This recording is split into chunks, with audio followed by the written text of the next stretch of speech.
My name is Martin. I've been studying charisma and social skills for 3 years straight. I have 30 friends at my local gym. I have a 12-year-old friendship with my best friend, and I have a 1-year-old relationship with my girlfriend with 0 arguments. And in today's video, I'm about to tell you the most important, brutal truths when it comes to charisma that people learn very late in life. Nobody cares that you even exist. People usually have a lot of social anxiety when they go into social situations, and they don't even realize that they are being overlooked. Nobody is basically caring about you.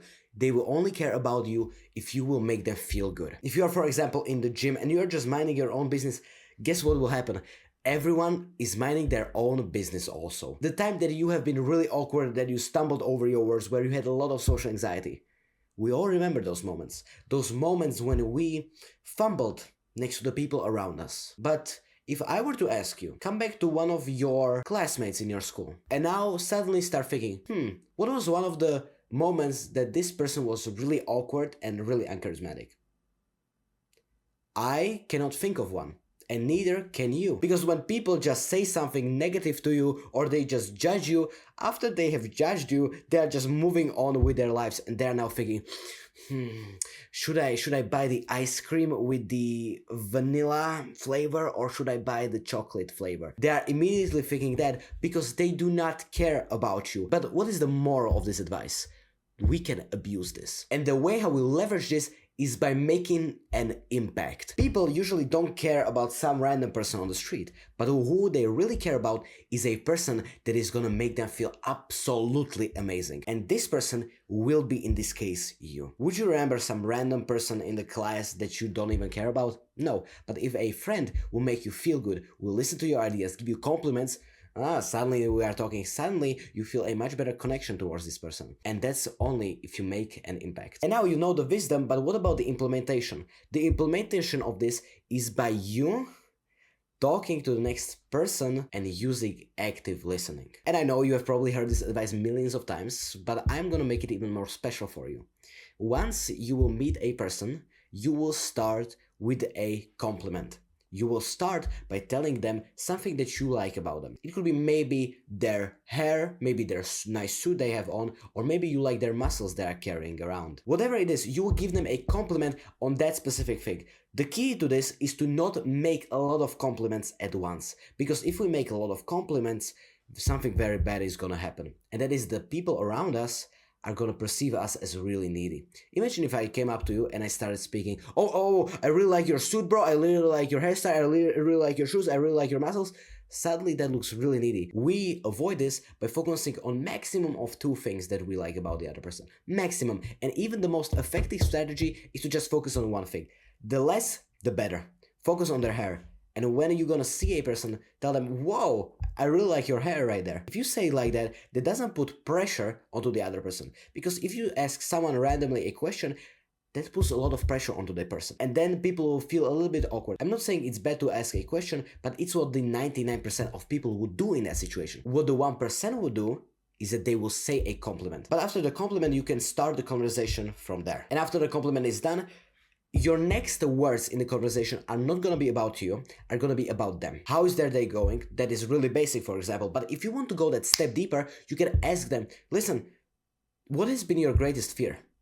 And you'll be surprised how many people would answer that question. Of course, we need to use some social understanding and we cannot just go, hey, I really like your hair. Hey, by the way, what is your biggest fear in life? They would look very, very goofy. That's why we first need to build up some rapport, keep our eye contact strong, and keep listening towards the other person. And after a few minutes, 5 or 10 minutes of dialogue, we can then ask them, what has been your biggest fear? And that immediately skips the small talk and will turn the conversation from awkward and really small talky to something really deep and meaningful. Second hard, brutal truth that people need to hear is that you were not born uncharismatic. Charisma is a skill that you can learn, not a skill that you are born with. People a lot of times like to say that charisma is just a skill that you are born with. Leaders are born, you cannot learn this. This is the biggest misconception that has ever been created in this entire world. Mark my words when I say that charisma is a learnable skill. When I was younger, I always had problem getting girls and getting respect from guys. But instead of me becoming charismatic, I started being needy and nice. Ugh, the word nice is one of the worst words that you can use in charisma, because you don't have to be nice, you have to be kind. A nice person is always trying to please the other person, doesn't have its own boundaries, and is always trying to please the other person. But a kind person has boundaries, is also really kind, knows how to listen to the other person, doesn't need to please them all the time.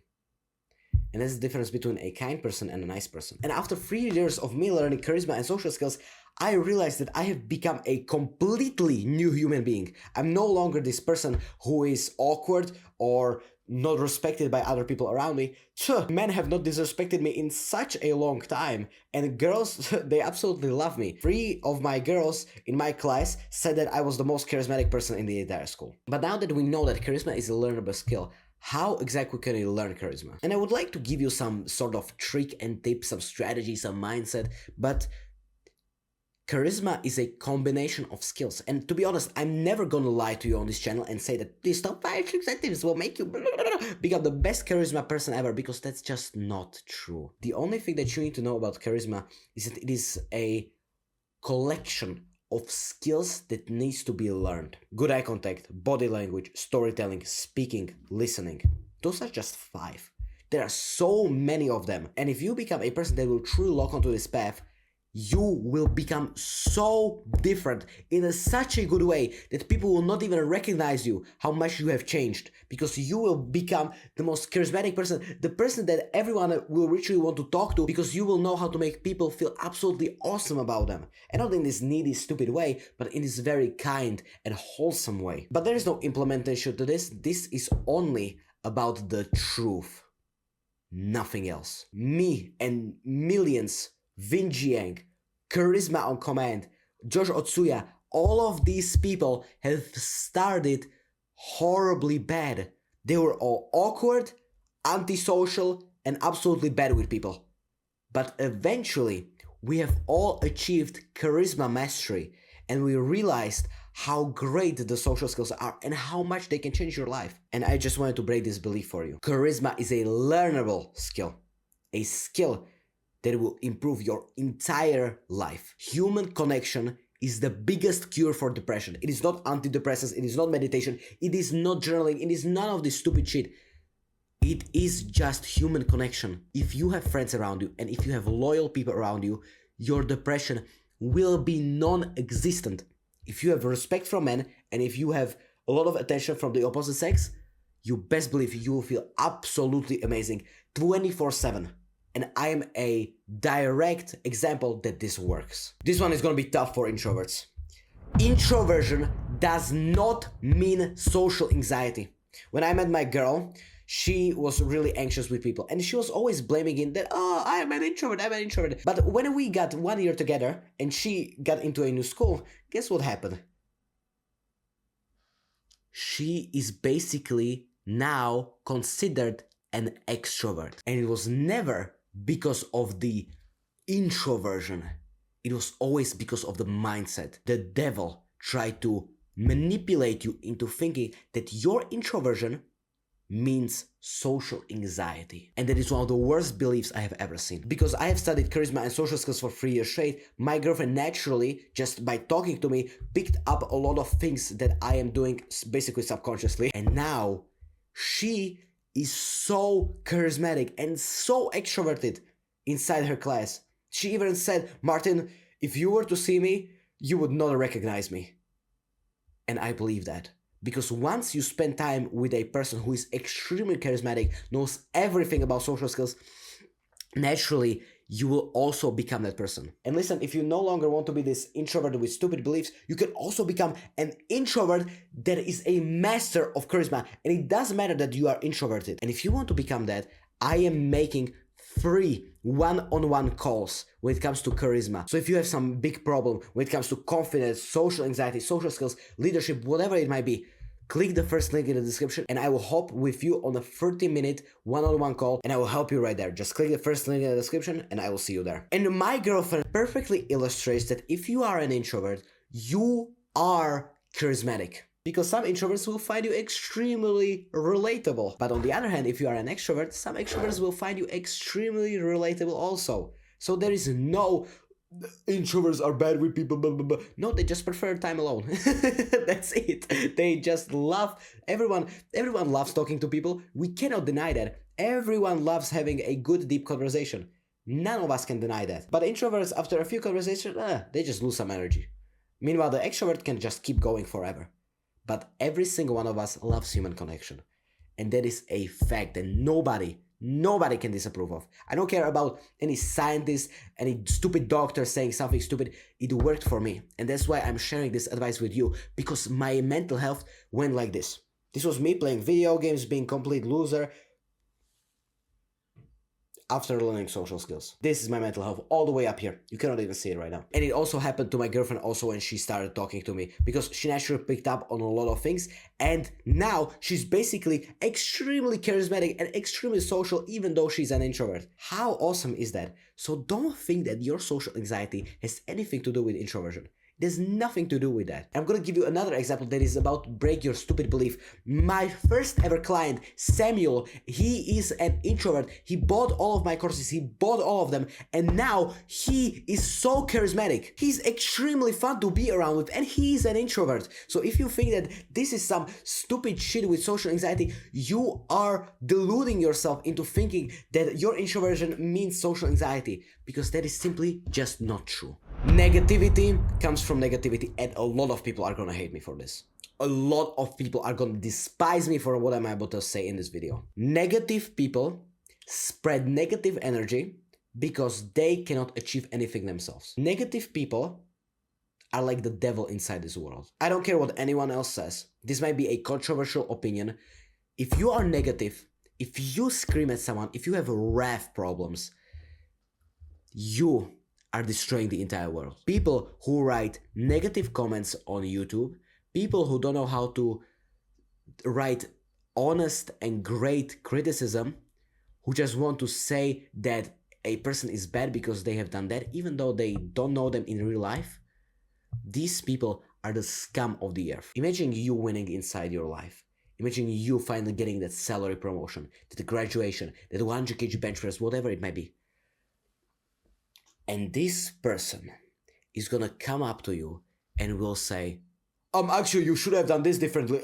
Actually this is bad, yeah, improve on this.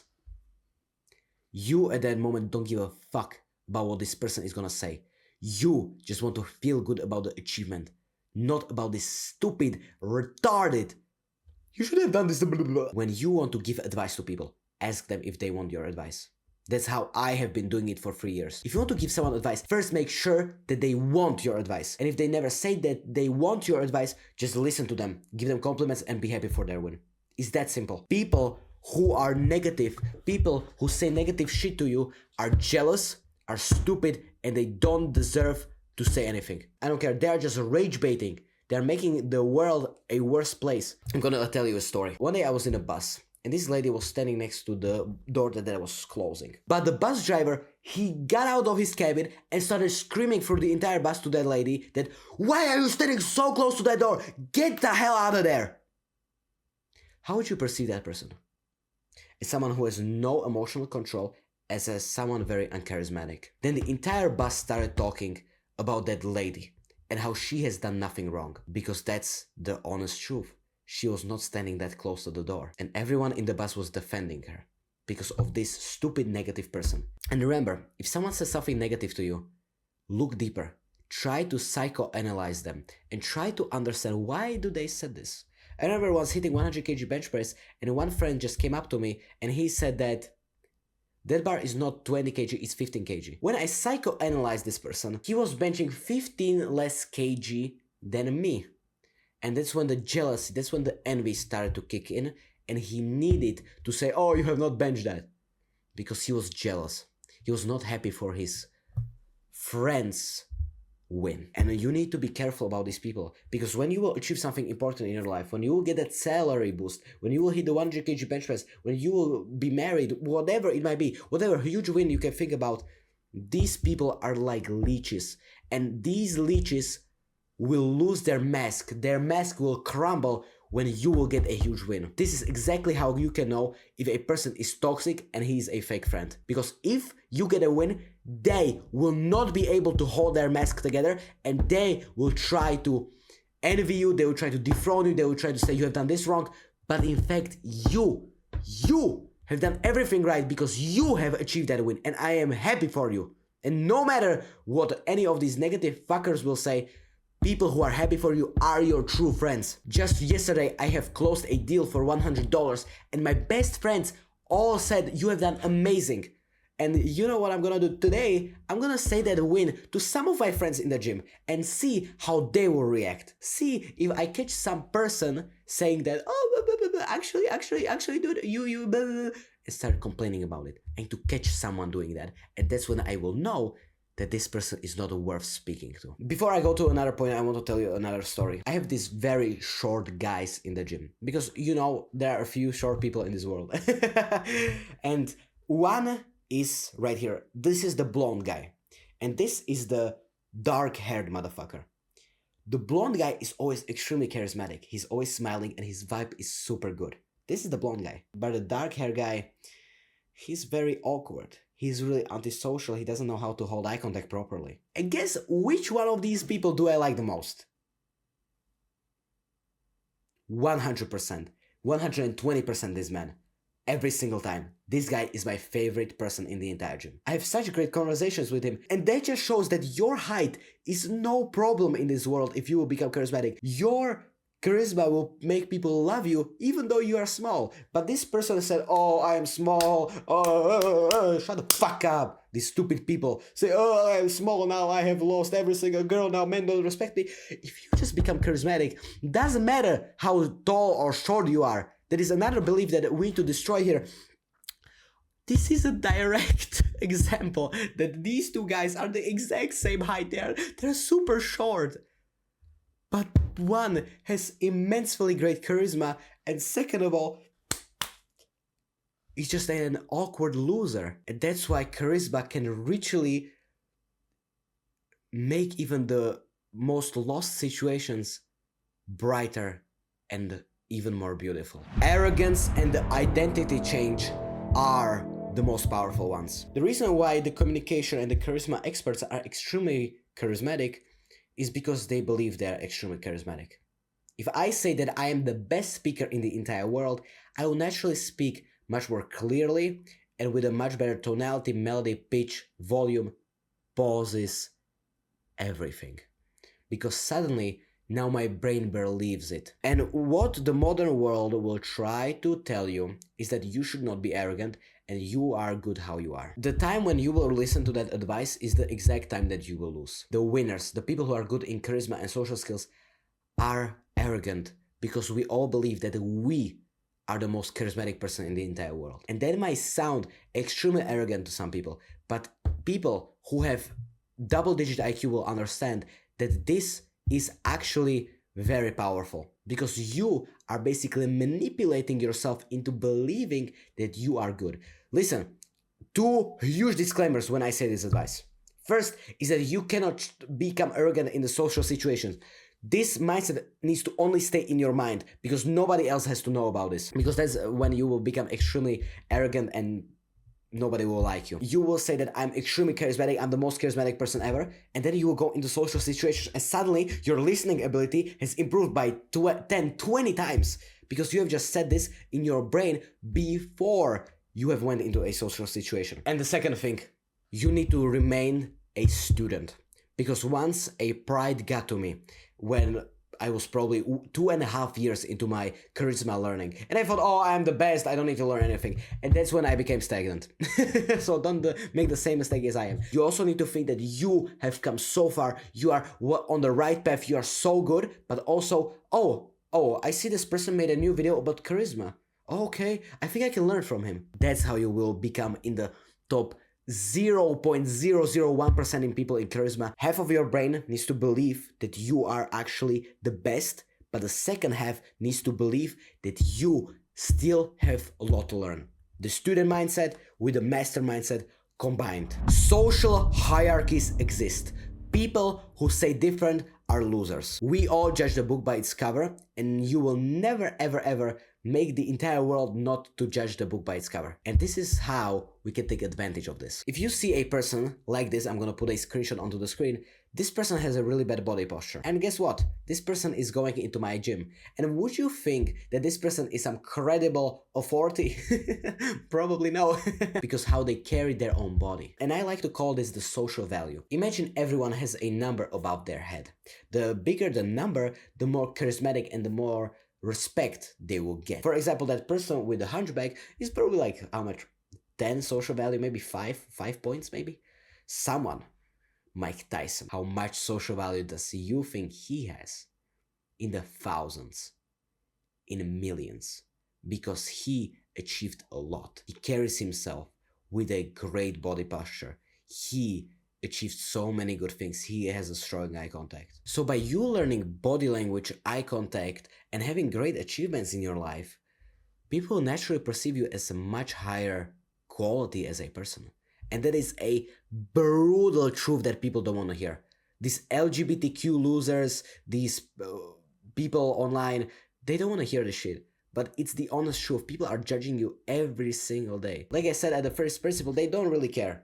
They don't really give a shit, but if they see you, they judge you. But after you get out of their eyesight, they suddenly don't care. But if you are on their eyesight, that's when they start to care, because that's when they need to quickly analyze you if you are a threat, if you are a loser, or if you are a leader. And I can go to a crazy detail with this, but what I'm gonna tell you for now is to just make your body language stand out from the rest of the crowd and smile. Really, it's that simple, because we are portraying dominance with our huge body language, but then we are just dominant and we will look extremely arrogant. But if we combine it with a smile, suddenly we look extremely charismatic, because now I have an open body language, but I'm smiling also. That's how you will become extremely memorable to people around you, and that's how naturally your social value will increase and increase and increase. And if you add some achievements onto that, for example, your salary will increase, your business will increase, your bench press will increase, your relationships will increase. If all of these 4 things will suddenly, slowly but surely will increase, your social value will be so high. Imagine if you were in your high school and suddenly one kid came into the class and said, "Yeah, teacher, I am doing an online business, I'm going to the gym every day, and I have a 1-year-old relationship with my girlfriend." That's me. And how do you think people are treating me? With so much respect. And it's not just to spit on my own dick or some shit. I'm telling you the objective truth. I'm telling you how my life is, with the ability of knowing charisma. Would you like to talk to some homeless guy that has probably the social value minus 25 or some shit like that, and then a really successful businessman? Millions of dollars in his bank account, extremely good six-pack and physique, groomed immensely well, great haircut, everything, great suit on, has a wife and kids. This person is a big human. You would talk to this person very differently than to this homeless guy with minus 25 social value. This person has the social value in millions. This person is in the negatives. And that's why we need to strive to increase our social value, because that's how we will become charismatic in the click of your fingers. That's when you don't even need to use the eye contact sometimes. That's when you don't even need to use listening and speaking skill, because you will naturally be perceived as confident and also as a person with high social value. If you want better social skills, get off your phone and go outside. People these days, and most especially kids, I see them every single day in the bus, and there is a group of 4 kids every single day. And instead of them talking to each other, they're on their phone like this. Let's imagine this is a phone. They're doing this every single day. And then they are depressed and they want to commit suicide. No wonder you want to do all these harmful things to yourself if you are on the phone scrolling on TikTok, vaping every single day, and doing bad habits, because you did that to yourself. If you were to quit being on your phone next to your friends and just put down the phone and start talking and asking questions about the people around you, and especially to your friends who are also on their phone, you will, after that conversation, feel 10, even 20 times as confident. And I can give you a guarantee on that one. If you just take your phone, turn off all of the notifications, make it the silent mode, place it down, and maybe not even go outside with it, holy shit, that's when you will acknowledge the smallest details and the smallest things, and you will be grateful for them. You will acknowledge that one person and you will become grateful for them. You will acknowledge that one girl and you will become grateful for her, and suddenly you are in a relationship with her because you are not constantly being tortured by your own phone. Go outside. That's how you will learn social skills even better than watching any of my videos, because that's how I did it also. I learned the information, I applied it, and now I'm here. I'm basically teaching what I have learned all those 3 years ago. You can see the cycle continuing. I learned, I implemented, I teach. Simple as that. And you can become a teacher one day maybe also if you learn, go outside, implement, and then you will become a teacher. How awesome would that be? I kind of went off topic there. I went to the leadership category. But if you just want to improve your social skills, and especially your mental health, go outside. And because you got this far, I have a very special bonus for you. My name is Martin, and I am the inventor of the social yin yang. The light side is you being able to give compliments to other people, listen towards their ideas, and be extremely kind. But on the dark side, you will be respected by other people. You will be assertive, and you will take a stand if needed, and you will never ever have to wear this stupid mask to please other people again. And I am teaching social yin yang as the second link in the description. The first one is my call, the second one is the entire program, one-on-one coaching with me, 24/7, the entire social yin yang blueprint, the entire community of people who are just like you. So if you want to achieve social mastery, click the second link in the description. I will see you there. And if you also want to know how to become charismatic like Brian Moser, you should click this video right here. I will see you there.